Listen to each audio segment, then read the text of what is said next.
सत साहिब सतगुरुदेव की जय। बंदी छोड़ कबीर साहिब जी की जय। बंदी छोड़ गरीबदास जी महाराज जी की जय। स्वामी राम देवानंद जी गुरु महाराज जी की जय हो।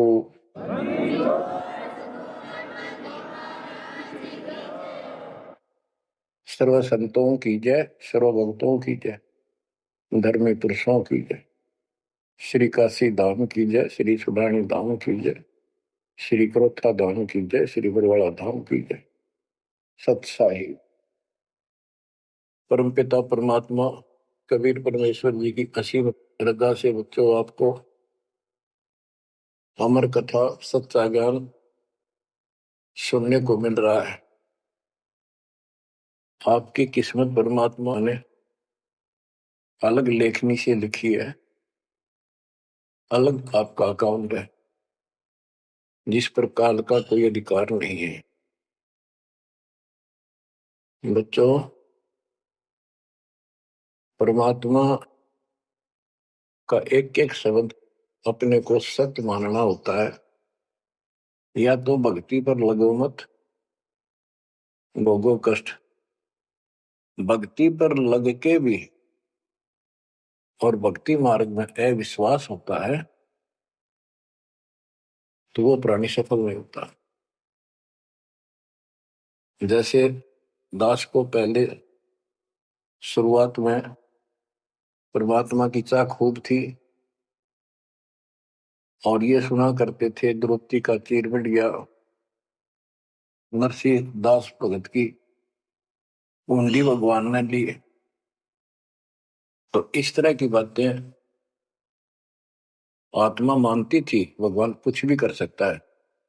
पर कोई कह देता था नहीं ऐसा नहीं हुआ करता है, तो वैसे भगवान की आस्था बनाने के लिए कह रखा है ऐसा नहीं हो सकता। तो मन ये भी मान लेता था कि ऐसा ना होगा, पर भगवान तो है। केवल इतना मानकर भक्ति कर रहे थे, दीक्षा भी ले ली थी। और फिर परमात्मा ने ऐसा अजब गजब किया, वो सारी शंका मिटा दी। लोहे की जाड़ी को 1 फुट से ज्यादा बढ़ा दिया और दोनों को बढ़ा दिया, एक को भी। तो बच्चों, विश्वास बहुत जरूरी है। जैसे आपको उदाहरण दिया जाता है सत्संग के माध्यम से। एक गांव के बाहर 2 साधक साधना कर रहे थे। एक 40 साल से बैठा था, आयु 60 के आसपास हो चुकी थी।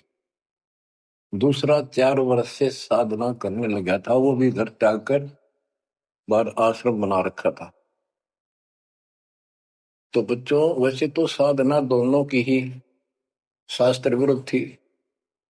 पिछले संस्कार से प्रेरणा इतनी प्रबल हो जाती है कि आत्मा भगवान की तरफ तड़प जाती है, उसको खोज के लिए निकल पड़ती है और जैसा कोई मार्गदर्शन मिलता है उसी अनुसार अपना सारा जीवन कुर्बान कर देती है। उससे उसका कुछ तप बन जाता है और कुछ सिद्धियां आनी शुरू हो जाती हैं। उससे उसका वहां बोलबाला हो जाता है। फिर उसकी मृत्यु के बाद वहां एक यादगार बना दी जाती है। वो नरभाग आप तो नरक में गया, आने वाले उस गांव की कई पीढ़ियों को भी नरक भेजने का सामान तैयार कर गया। आने वाली पीढ़ियां उसी को मत्था टेक टेक के उस कब्र पे, उसकी मूर्ति पे और अपनी मनोकामना पूर्ण करवाती हैं। होता किसी का कुछ नहीं, पर वह भावना बन जाए, एकाधिका वैसे सूत बैठ जाए, दाव लग जाए। स्वाभाविक जो भक्ति ना करते उनका भी हो जाता है। वो तो उसका संस्कार होता था और वो नियमित उसका कर देते थे। अब हम भी ऐसे ही थे। अब बताना चाहता दास, फिर भी विश्वास बहुत काम करता है। भगवान उसके नंबर देता है अलग से, तो उसकी भक्ति में आस्था अगले जन्म में भी बनी रहती है। इस तरह की क्रियाओं से जो आस्तिक और नास्तिक दोनों क्रिया करता है, वो घर का रहता है ना घाट का। एक देवदूत आया करता था ऊपर से, विष्णु जी के लोक से। और वो आकर के उन दोनों भक्तों से काफी देर तक चर्चा परमात्मा की करता था, और वो प्रश्न करते रहते थे, भगवान ठीक है, वहां की व्यवस्था कैसी है। तो वो देवदूत दोनों भक्तों के पास घंटों बैठ कर जाया करता था। देवदूत से भगवान ने पूछा भी, विष्णु ने कहा जाता है ये ऐसे ऐसे आपके भगत हैं, बहुत गजब के, कुर्बान हाथ के लिए तो उस गांव में, और मैं वहां बैठ रहता हूँ कुछ देर जाके, तो आपके ऊपर तो कुर्बान है। तो विष्णु जी बोले, मैं भगत तो एक है, एक तो वैसे टाइम पास कर रहा है। देवदूत बोला जी वो होगा जो 40 साल से आपके लिए कुर्बान घर छोड़ के आया। तो भगवान बोले ना, दूसरा जो 4 साल से बैठा है वो भगत है,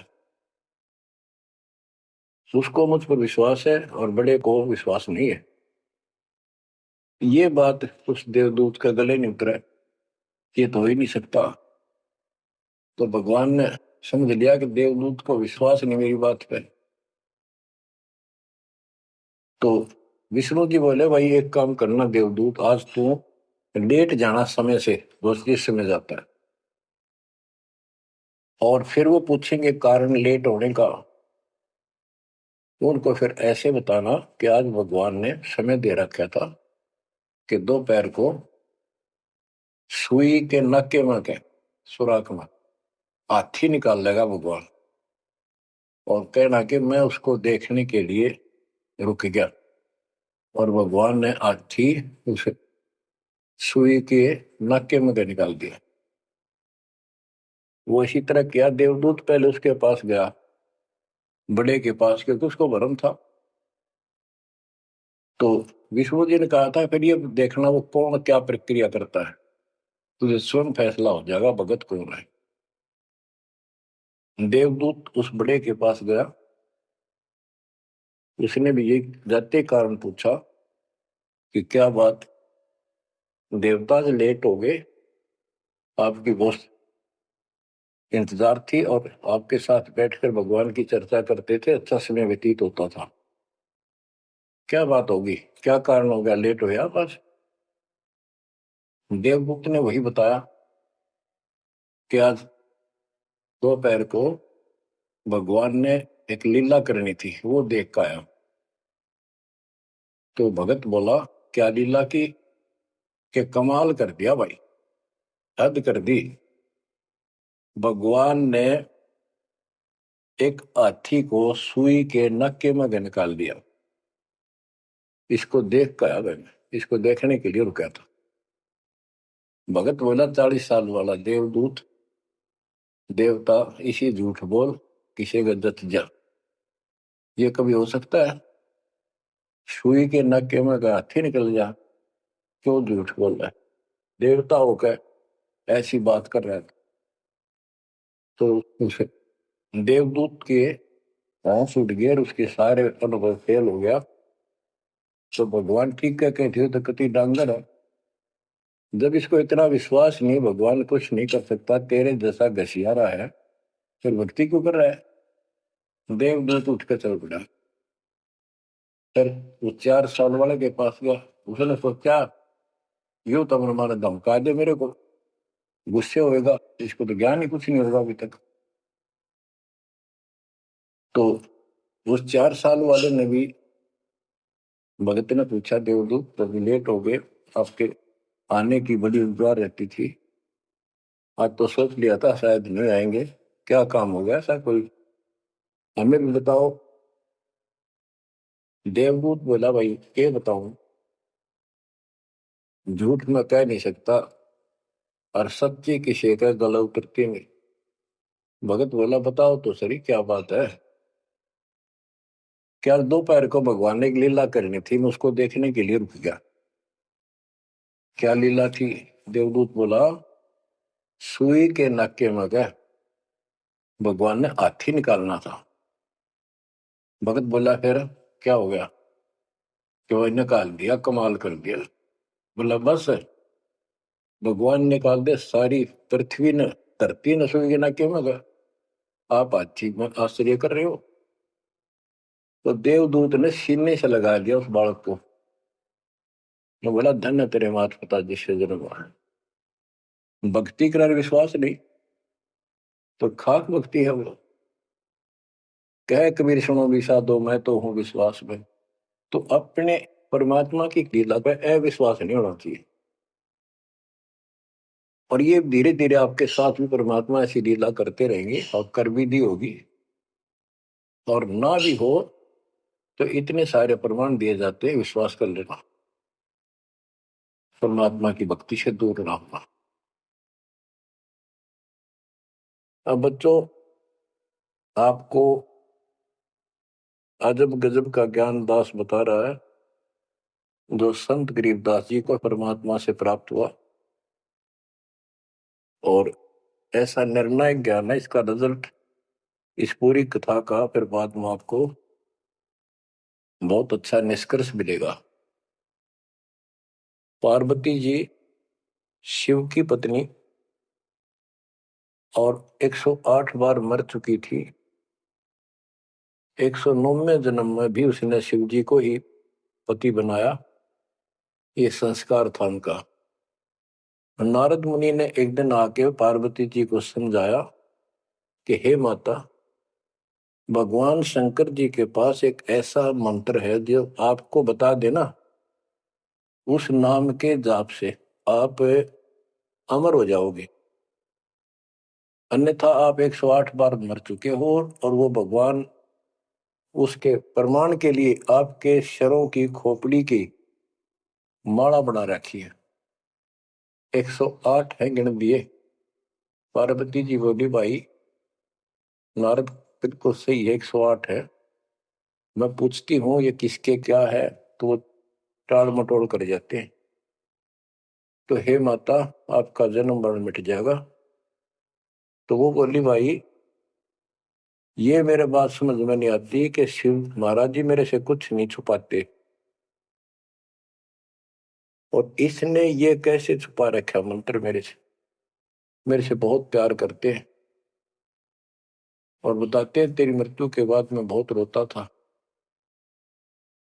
तो नारद जी ने कहा माता, अभी तक आप उनको पति मानती हो, जिस दिन परमात्मा रूप देखोगी और उनको एक गुरु रूप में नम्र भाव से प्रश्न करोगी, कति अति नम्र होकर, तब ये गुप्त मंत्र आपको बताएगा। ये मंत्र शिव जी ने किसी को नहीं दिया आज तक, क्योंकि ऐसा किसी का लक है नहीं, ऐसा भाव किसी का है नहीं।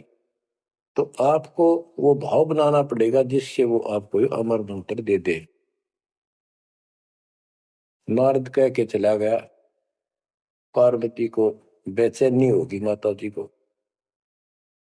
शिव जी जब घर आए और दिनों तो वो दूसरे ढंग से बात करा करती, क्योंकि पत्नी बराबर का हकदार होती है, हिस्सेदार होती है। उस दिन चरणों में लेट गई, दंडोत प्रणाम किया और चरण पकड़ के रोने लगी और कहने लगी हे भगवान, मुझसे ऐसी कौन सी गलती बन गई कि आपने मेरे से वो अनमोल मंत्र छुपा रखा है। हे भगवान, मैं 108 बार मरी, क्या आप दुखी नहीं हुए होगे? मुझे वो नाम बता दे जिससे मेरा जन्म मरण मिट जाए। अब शिव जी उसके मुंह की तरफ देख रहा है, पार्वती की सारी आओ भाव को समझ रहा है। कहने लगा पार्वती, आज तेरे को कौन सा भगवान आत्मा मिल गया जिसने तेरी बुद्धि बदल दी? ये तेरी बुद्धि का ज्ञान नहीं है। तेरे को तो मैं जानता हूं, ये बात तेरे मन में भी नहीं आती थी। मैंने कोशिश भी की भक्ति किया करो, आप कह देती थी आप भगवान हो, मुझे क्या जरूरत है, मैं भगवान के साथ हूं, मैं उनकी अर्धांगिनी हूं। तब पार्वती जी ने बताया कि नारद जी आए थे, उन्होंने मुझे ये सब बताया। तो भगवान शंकर बोले पार्वती सुन ले, जितनी बार तू मरी मेरा पागल जैसा हाल हो जाया करता था। एक बार तो राजा दक्ष के यज्ञ में जलकर मरी, तेरे अस्थि पिंजर को उठाए मैं 10,000 वर्ष तक घूमता रहा था, कंधे पर रख के, और पार्वती पार्वती करता हूँ। वो तो एक सुदर्शन चक्कर आया, उसने काट के तेरे टुकड़े कर दिए शरीर के। जब मैं ठगा सा रह गया, मेरे हाथ कुछ नहीं बचा, फिर तेरा जन्म हो गया, शादी फिर होगी। वह भूल पड़ी। ये मंत्र ऐसा अजब गजब है, ये आम व्यक्ति को नहीं बता जा सकता। भगवान शंकर जी ने कहा कि अब तेरी आत्मा सच्चे दिल से डिमांड कर रही है, अब मैं तुझे यू नाम दूंगा।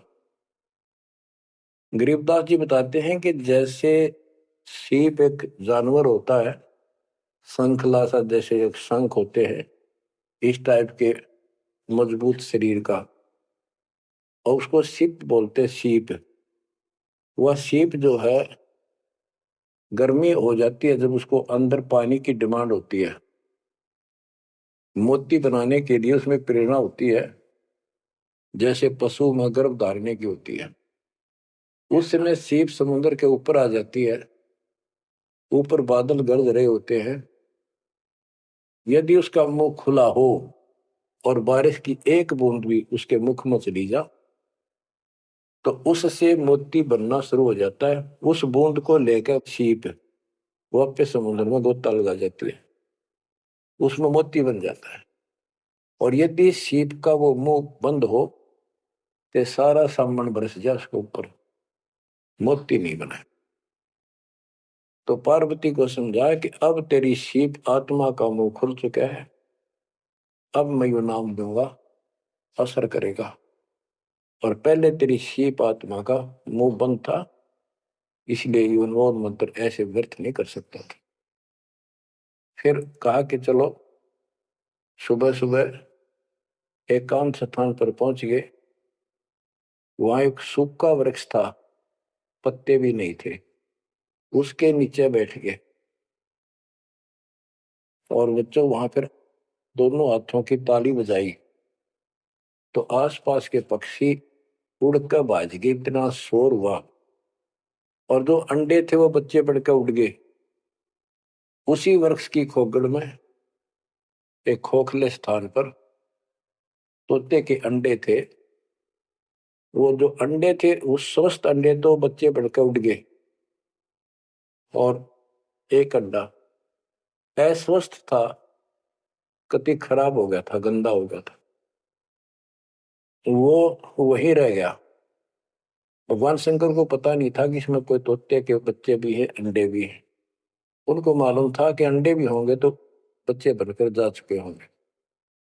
अब बच्चों, बहुत सी कहानी इस एक ही कथा से आपको समझ में आएगी। जैसे ये क्या करते हैं, भक्ति ना करके मृत्यु के प्राप्त हो जाते हैं, फिर क्या करते हैं, अस्थियों को उठाते हैं, जड़ी हुई हड्डियों को, उनको उठाकर गंगा में बहा के आते हैं। उनका उद्देश्य तो ये होता है कि इसको इतने गहरे पानी में डाल दे कि जो व्यक्ति मर जाता है, स्त्री या पुरुष, जब वो प्रेत बन जाता है तो अपने घर आता है। घर में वो अपने बॉडी को खोजता है, फिर वो जाता है शमशान घाट पे।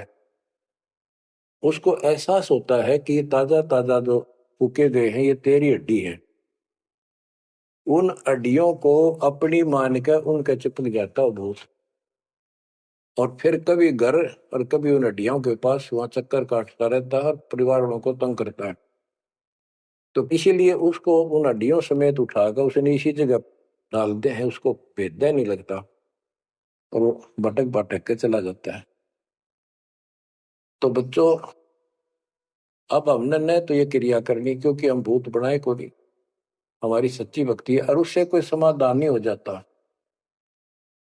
तो इसी प्रकार तो दास बताना चाहता है कि मरने के बाद भी उन हड्डियों को भी वो जीव अपना मान रहा था कि मेरी है, उनके चिपक जाता है। इसी प्रकार जो गंदा अंडा हो गया था, वो आत्मा उसका चिपकी हुई थी कि मेरा है। हालांकि वो कति खत्म हो चुका था, कुछ दिनों में वो सूख जाता, खत्म हो जाता, फिर वो उसको छोड़कर चलती। तो वो आत्मा उसके साथ चिपकी हुई थी। उधर से पार्वती जी को कथा सुनाना शुरू कर दिया। अमर कथा सुनाई, क्योंकि गरीबदास जी कहते हैं, कबीर साहब ने बताया, हम बैरागी ब्रह्मपद सन्यासी महादेव, सोहम मंत्र दिया शिव जी को, वो करे हमारी सेव। तो कबीर साहब ने इन सब को यो अमर ज्ञान सुनाया था, सतलोक वाला, सृष्टि रचना सब सुनाई। भगवान ऐसा है, भगवान ऊपर है, भगवान ऐसा है, वो सबका मालिक है। जब तो मान ली, प्रथम नाम एक ले लिया, किसी को ओम दे दिया, किसी को सोम दे दिया, किसी को हरियम, किसी को किलियम। इस तरह इनको अपना बनाया परमात्मा ने। और फिर सोचा था कि दोबारा मैं आऊंगा, अगर इनकी बुद्धि काम करेगी, इनकी आस्था ठीक रही, तो फिर नए सिरे तो मंत्र पहला दूंगा। जब दूसरी बार परमात्मा गए, तो इन सब की बुद्धि काल ने फेर दी। इन्होंने सुनी भी नहीं कबीर साहब की बात। तो कबीर साहब वापस आ गए। अब वो ज्ञान शिव जी को था, पार्वती को बताया और मंत्र दिया उसको। अब बच्चों, 5 नाम शिव जी को बताए थे, लेकिन शिव जी विशेषकर एक सोहम मंत्र ही जाप करता है। ये चक्कर ये है कि जो गुरु बताते हैं, हम उस पर ना रुक करके फिर मनमुखी जरूर करते हैं कोई कोई। और परमात्मा जी ने, कबीर साहब ने शिव जी को सब कमलों का भेद बताया था। ये योगी था, इससे तो एक कमल भी नहीं सुलझा था, एक भी, और अभी तक नहीं सुलझा है, लेकिन ज्ञान सारा बता दिया था। तो पार्वती को सुनाया जा रहा था ज्ञान, पार्वती यश करती जा रही थी, देखो ये मूल कमल है, आगे चलो स्वाद चक्र है, फिर नाभि कमल है, अर्धा कमल है, उसमें ऐसे ऐसे देवता हैं, कंठ कमल में ऐसा है, त्रिकुटी कमल तक पहुंचा दिया बस। पार्वती जी ध्यान मग्न होगी, उसको नींद आ गई, बोलना बंद कर दिया। उधर से वो पक्षी इस कथा को सुनने से वो अंडा स्वस्थ हो गया तोते का, और ओंकार्य बुलंद आ गया। शिवजी ने देखा आवाज और तरह की आई, पार्वती तो सो रही है, लटके ले रही है बैठी बैठी, आवाज कहां से आई? उसने देखा एक पक्षी उस वृक्ष की खोगड़ में, वो थोथे स्थान में नजर पड़ा, पक्षी उड़ कर भाग लिया। शिवजी उसके पीछे चल पड़े कि इसने मेरा ज्ञान चुरा लिया। आकाश में उड़ गया, उड़ के पीछे हो लिया। ये तोते वाला जीव परमात्मा की अमर कथा सुनता है, उसमें भी शक्ति सिद्धि आ गई थी। और ये ज्ञान जो है पूरे पहुंचे हुए संत से सिद्धि युक्त और अधिकारी से सुनने से ज्यादा असर करता है। भगवान शिव 3 लोक के प्रधान है, इनमें आध्यात्मिक शक्ति है, वो साथ मिलकर उसकी आध्यात्मिक शक्ति के साथ वो वाणी परमात्मा अमर कथा उसके भी बॉडी में गई, उसमें सिद्धि आ गई। मोक्ष तो बहुत दूर की बातें हैं, ये तो लंबा चैप्टर है, लंबी कहानी है, लेकिन थोड़ा थोड़ा हिंट आपको देना पड़ता है, कहीं कभी कोई मिसगाइड ना करते। सिद्धियों कहते ये अष्ट सिद्धि 9 निधि के भरे पड़े हैं शिव जी, और इनके वचन से भी सिद्धि आ जाती है, किसी को ये कह दे तो। लेकिन उन सिद्धियां ने के चाटा, ये मोक्ष तो ना हुआ है। भाव कहने का ये है कि वो तोते वाला प्राणी वेद व्यास के आश्रम में पहुंच गया, उड़ता उड़ता पीछे पीछे शिव जी, वहां शरीर छोड़ गए, और व्यास की पत्नी ने जमाई ली थी, उसके द्वारा सांस के द्वारा सूक्ष्म जीव अंदर चला गया। और जब गर्भ धारण का समय आया, तो उनके गर्भ में स्थान लिया, उस बच्चे के शरीर में प्रवेश हो गया, 12 वर्ष तक वहीं रहा।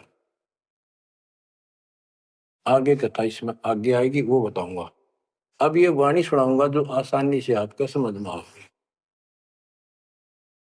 मोक्ष मुक्ति का लख्यान बेवा, ब्रह्म पुत्र व्यास सुखदेवा, सतगुर मेरा महादेव बंका, 84 की मिट्टी न शंका।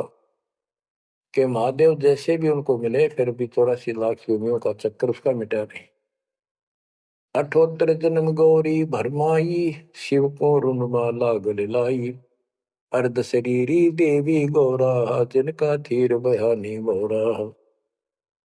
108 जन्म पार्वती जन्मती मरती रही, और शिव जी ने उसके सिर की माला, सिर के रुंड खोपड़ियां माला बनाकर गले में डाल रखी थी। अर्ध शरीरी देवी गौरा, जिनका थीर भयानी मोरा। अर्धंगनी थी शिव की पार्वती, और उसका भी मोक्ष नहीं हुआ। नारद मुनि उपदेश बखाना, गिरजा सुनो मोक्ष पद ज्ञाना।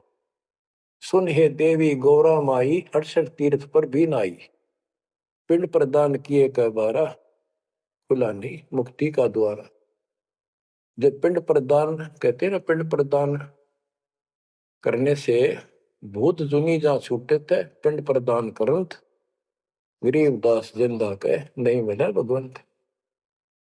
जैसे पार्वती भूत पड़ गई, पिंड प्रदान कर दिए, भूत जुनी छूट गई, और फिर पता नहीं किस दुनिया में चला जाता प्राणी। इसके संस्कार अच्छे थे, ये फिर मनुष्य जीवन, लड़की का जन्म हुआ, शिव जी के ब्याह गई। ये पिछले जन्म जन्मांतर की शक्ति भक्ति के कारण मनुष्य जीवन ज्यादा भी हो सकते हैं, लेकिन मोक्ष ना होने से फिर 84 लाख योनियों में जाना था। इस पार्वती ने भी आगे भी जाएगी, शिव जी भी मरेगा, पार्वती भी मरेगी, और फिर ये 84 लाख योनियों में जाएंगे। कहते हैं चंद सूरज की आयु लग, जो जीव का रह शरीर। सतगुर से बेटा नहीं तो अंत कीर का कीर। अगर चांद सूरज की आयु तक भी जीव का शरीर रहे और पूरा सतगुरु मिला, नहीं तो अंत में कीड़े मकोड़े बनेगा। अब नारद जी बता रहे पार्वती जी को, सुन हे देवी गौरा बाई, 68 तीर्थ पर भी नाई। पिंड प्रदान किए के बारा, खुला नहीं मुक्ति का द्वार। सारे कर्म कांड कर लिए तेरे मृत्यु के बाद, तेरा फिर भी मोक्ष नहीं हुआ, फिर जन्म हुआ। रुंडमाला शिव के गले माही, सो देवी तुम जानो माही। ग्रीव रुंडमाला शिव के गले, गेजा के सब शीश। भक्ति दुराई देव को ना परसा जगदीश। तुमरा देवी रूप विशाला, शिव तो पैर रहे रुंडमाला।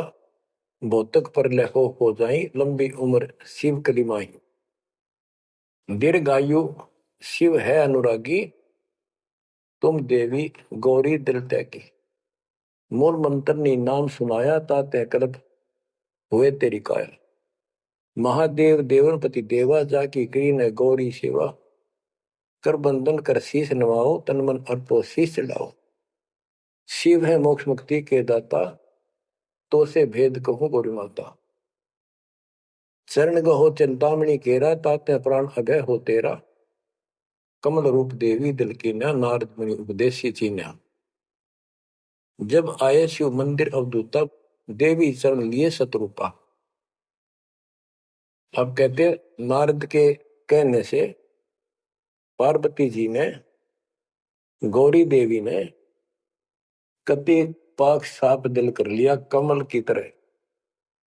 कमल के ऊपर कोई मैल नहीं होता, ना कोई धूल टिकती है, ना जल टिकता है, ना कोई कीचड़ टिकता है। तो ऐसा साफ दिल किया, और जब शिव जी घर पर आए, उनके चरणों में चरण लिए सतरूपा। सच्चे भाव से चरण लिए। चरण पकड़ रोवत है बाला, मोरे शीश किए रूपमाला। मोसे भक्ति दुराई देवा, न जाने नी तुम्हारी सेवा। मोसे भक्ति दुराई स्वामी, हमसे भेद कहो निज दामी। मैं अबला हूं बाला बोली, पार निभाओ हमारी डोली। कति चरण पकड़ के कहने लगी, मैं तो भोली सी लड़की हूं, और मेरा बेड़ा पार करो। बच्चों, ये सारी कहानी आपको मौखिक सुना दी, इन वाणियों में सारा इसी का निष्कर्ष है। अब क्या बताते हैं गृह मूल मंत्र महबूब का ई सुनाओ मोही। पार्वती जी कहती है शिव जी को कि उस परमात्मा का समर्थ शक्ति का जो मूल मंत्र है वो मुझे बता दो। अब इन मूल मंत्र का पता नहीं, जिस भी नाम को ये गुप्त रखते हैं जो विशेष नाम इनके पास है उसी को मूल मंत्र मांग रहे थे। गिरी मूल मंत्र महबूब का ए सुनाओ मोही, युगन युगन के पातक कटे छूटे तेंद्र द्रोही। पूर्व जन्म की कथा सुनाओ, मूल मंत्र हमें शिव गोराओ, भूल रही भवसागर हमी, मोक्ष मुक्ति के दाता तुम ही। शिव बोले सुन देवी बाता को उपदेशी मिला विदाता, ये तो ना ही ज्ञान तुम्हारा, हम सो भेद कहो परवार। कि आज जैसे तू बोल रही है कि तेरी बुद्धि की बात नहीं, तुझे कौन ऐसा भगवान आत्मा मिल गया जिसने तेरा मन फेर किया। गिरजा कह सुनो शिव स्वामी, तारण तन आदि घरनामी, नारद मुनि उपदेश समोदम, दीन ज्ञान ध्यान परमोदम। शिव समर्थ बोले हैं जब ही, गौरी ज्ञान सुनाया तब ही। कोटि कल्प प्रलय युग बीती, ज्ञान ध्यान सब ही परचिति, तुमरा मन नारद मुनि फेरा, सुनो ज्ञान तुम गौरी मेरा। बनखंड चलो गौरी दीवानी, पंछी सुने न हमारी बानी। ऐसे स्थान पर चलो पक्षी भी कोई हमारी बात ना सुन सके। जब शिवकर से लाई तारी, उड़ गए पंछी नर और नारी। जहां एक सूखा तरवर ताक्या, वहां पर एक सूखा वृक्ष देखा, शिव को आसन तहां वहां रखा, उसके नीचे अपना आसन लगा दिया, पार्वती को साथ बैठा दिया। जहां एक गंदा अंडा तिसमाही, तिस जानत समर्थ साई। योग असंख्य कल्प बरमाया, पूर्व जन्म कोई पिछला आया। अब तुम सुनो गौरी मेरा ज्ञाना, आसन मुख कर कोटिसाना। आसन पदम लगाओ गौरा, मेर दंड सुधा कर भोगा। गरीब आसन पदम लगाए कर भंवर चुड़ाओ सुन, अनहद नादू बाजे ही जहां लगाओ धुन। और क्या बताते हैं कि उस वृक्ष की खोगड़ में गंदा अंडा पड़ा था, और उस गंदे अंडे वाले जीव के असंख्य जन्म 84 लाख योनियों में हो चुके थे। यहां से उसके भाग जागे, और तो पक्षी बन के उड़ गए, वो पक्षी बन नहीं पाया, बाद में उड़ा जब उसने सारी कथा उसके ऊपर असर कर गई। जैसे बच्चों बहुत बार बताते हैं, दास साहब को बताता है कि ये अमर कथा जो गरीबदास जी की वाणी है, यह शिव जी वाली अमर कथा से कई हजार लाख गुना ज्यादा शक्तिशाली है, ज्यादा प्रभावी है। अब ये कथा सुनाने का मुझे कोई उद्देश्य नहीं, इसमें से ऐसा निष्कर्ष निकालूंगा आप हैरान रह जाओगे। जैसे एक सर्प कांटे का इलाज करता है, अब तो दवाइयां चल गई, पहले गार्डू होते थे, मंत्र बोलकर जहर तार देते थे। जिसको सर्प ने काट लिया वो अचेत हो जाता था, कति बेहोश जैसे मर गया हो, सांस सांस आते थे। और गार्डू क्या करता है, एक मंत्र 5-4 पंक्तियां होती हैं, उसको सिद्ध करता अपने जीवन में 5-4-7-10 साल लगा के, वो वाणी सिद्ध हो जाती है। फिर उसको बोलता रहता उसके ऊपर साथ बैठ के उस सर्प जैसे व्यक्ति पर। उस समय वो सर्प जैसा व्यक्ति अचेत होता है, ना वाणी सुन रहा है ना उसको समझ रहा है इसका अर्थ क्या है। तो कुछ समय के बाद वो उस वाणी के प्रभाव से उस शरीर का विष खत्म हो जाता है और वो व्यक्ति जीवित हो जाता, सचेत हो जाता है। इसी प्रकार बच्चों, परमात्मा की अमर कथा जितना जो सक्षम है उसके मुख से सुनी जाती है, तो उस सत्र का उसको लाभ अवश्य मिलता है। तो ये गंदा अंडा था, इसके साथ जीव चिपका हुआ था। ये गंदा अंडा ना सुन सके था, ना बोल सके था, ना वो कह क्या रहा है शिव जी वो समझ सके था। और उस वाणी के बोलने से वो अंडा भी स्वस्थ हो गया, उसमें बच्चा भी बन गया, उसका पांख भी जाम आई और वो उड़कर भाग भी गया। इसी प्रकार जो आज मानव के ऊपर रहम हुआ है, गरीबदास महाराज जी की अमरवाणी इससे भी ज्यादा स्ट्रोंग है। और ये अब दास के बुक से चला करेंगी अखंड पाठकों में, आसपास के पक्षियों पर भी असर करेगी, आसपास के पशु पक्षी जीव जंतु पेड़ पौधों सब का ऊपर ऐसे असर करेगी जैसे इस पर किया था। और ये सब धीरे धीरे यहाँ से शरीर छोड़ते जाएंगे और मनुष्य जीवन पाते जाएंगे। ये सीधे फिर आके मालिक के चरणों में आएंगे।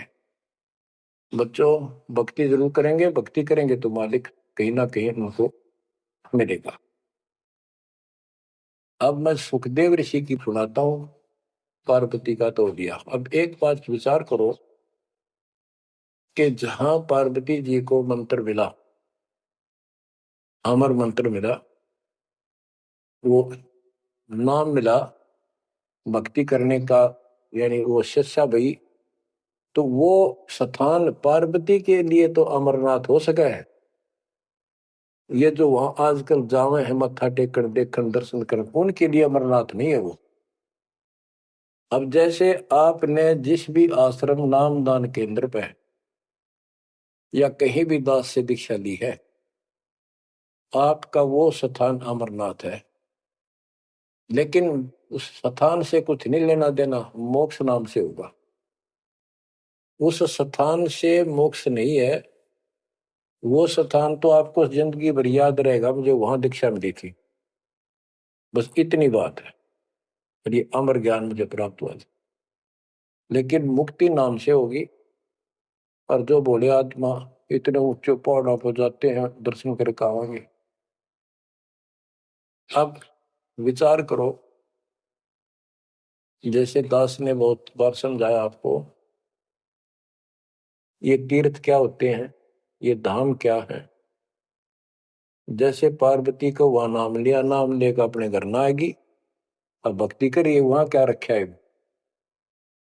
अब जैसे तीर्थ हैं, वहां किसी ऋषि ने भगत ने कोई तालाब का सहारा तक है, क्योंकि पहले पानी नहाने धोने का पीने का तालाब ही होते थे, कुएं भी बहुत गहरे होते थे, एक आदमी नहीं खोद सकता।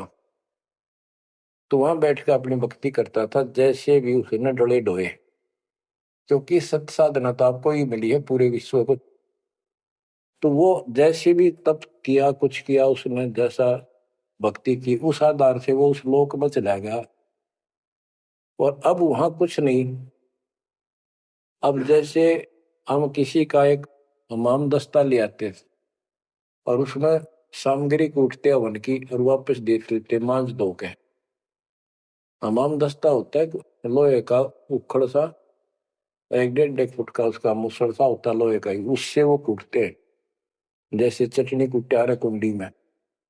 तो हमाम दस्ते में थोड़ी बहुत स्मेल थी और 5-4 दिन में वह भी खत्म होगी।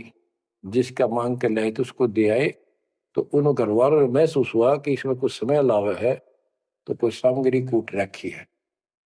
और कुछ दिन के बाद वो स्मेल भी खत्म होगी और वो सामग्री सारी कति साफ करके अपने घर रख ली।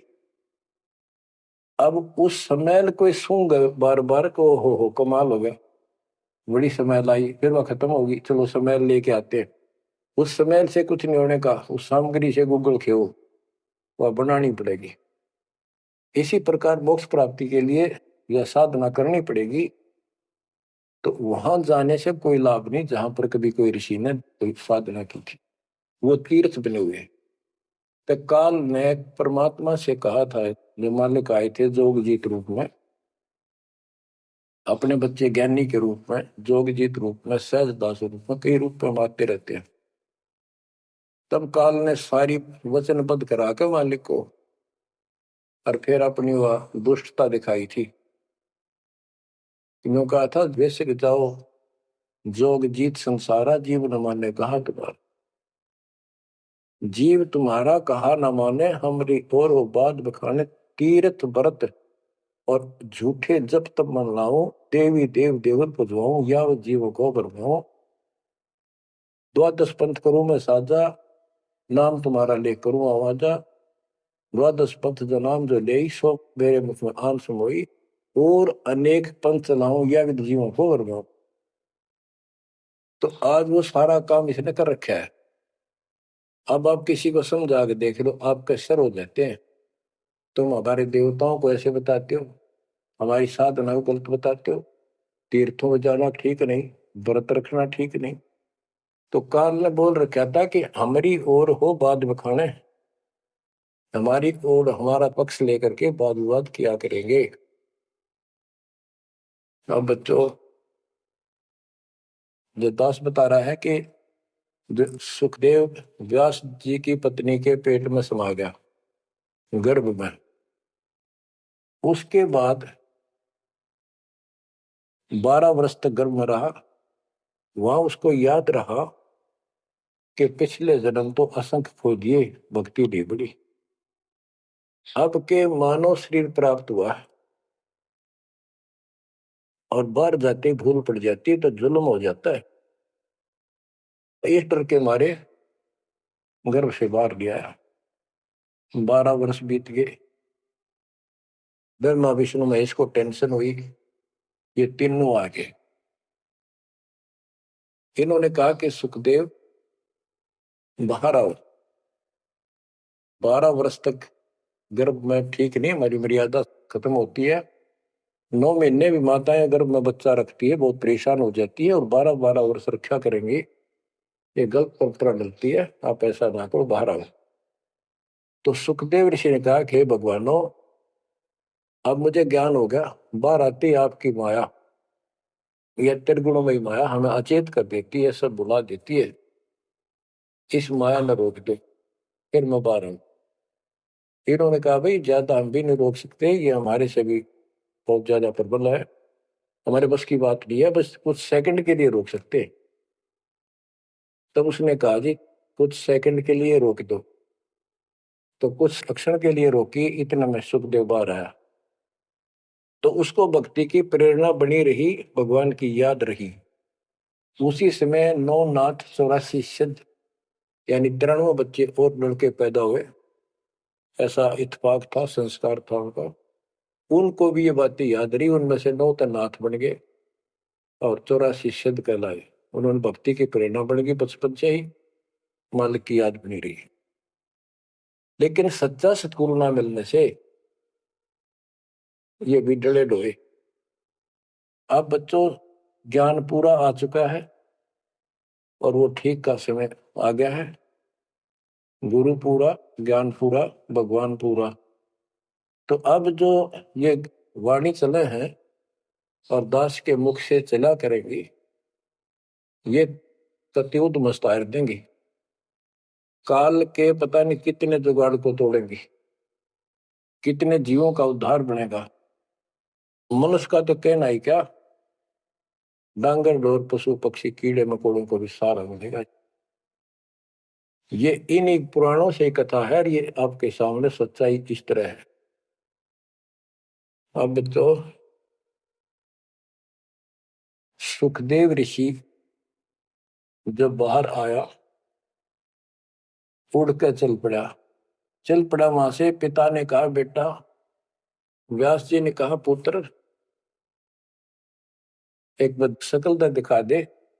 12 वर्ष इंतजार की, पुत्र होगा पुत्र होगा।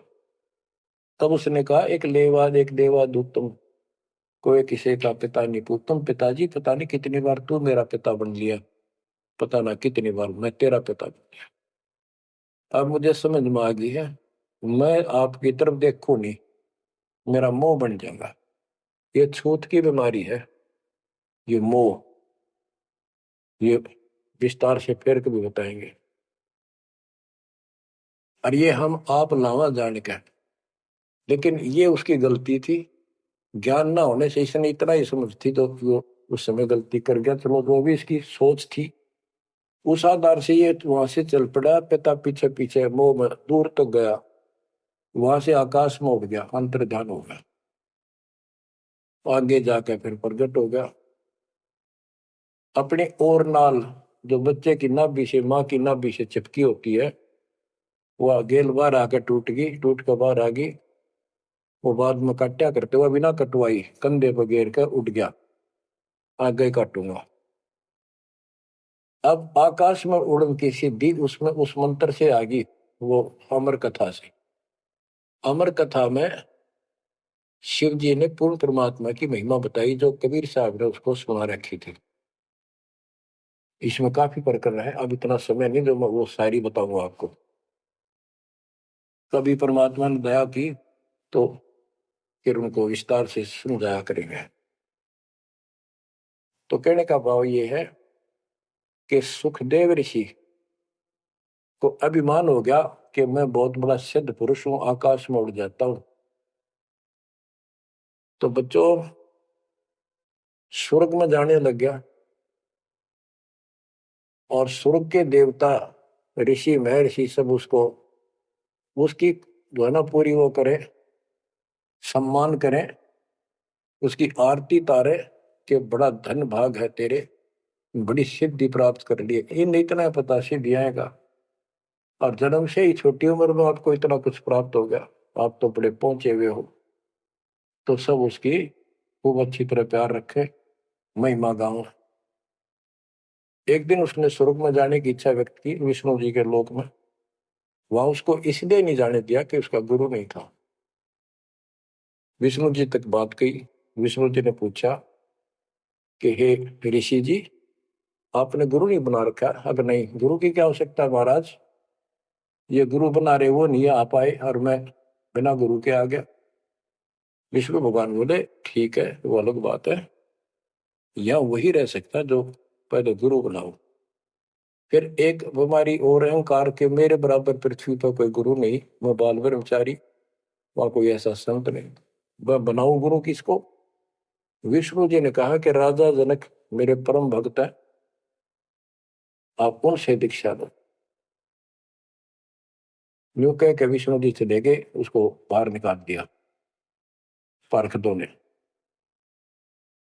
वो स्वर्ग में आए, वहां सारी कथा बताई। फिर अन्य स्वर्ग, कोमर स्वर्ग, फिर ऋषियों के पास आए नीचे, उन्होंने उनको बताया तो सब ने कहा कि सुखदेव बहुत बड़ी गलती कर रखी है, गुरु नहीं बनाएगा, गुरु नहीं बनाएगा तो गधा बनेगा।